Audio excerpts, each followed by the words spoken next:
अस्सलाम वालेकुम दोस्तों, कैसे हैं आप सब। तो यार मैंने आज आपको कुछ बताना है। आज आपकी बहन के साथ जो सीन हुआ है ना, बस मैं हंस हंस के पागल हो गई हूँ। मेरी हंसी नहीं रुक रही थी आज जो मैंने देखा। आज आपकी बहन को जो है ना धमकी मिली है भाई। और वो भी उस लड़की से जो मतलब मेरी स्टोरी कॉपी करके लिख रही थी। तो भाई वो लड़की मुझे मैसेज करके, क्योंकि मैंने उसे रिपोर्ट किया था, उसके अकाउंट को स्ट्राइक भेजी थी उसे। तो उनका अकाउंट जो है, एक अकाउंट तो उनका ऑलरेडी बंद हो चुका है अल्हम्दुलिल्लाह। और मेरी कोशिश है कि मैं दूसरा भी अकाउंट बंद करूँ। तो वो मैंने उनको जो है उनको स्ट्राइक भेजी, तो उनका मैसेज आया मुझे धमकी देने के लिए।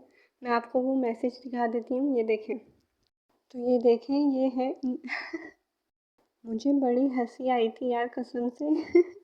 मतलब इनका कॉन्फिडेंस लेवल चेक करो।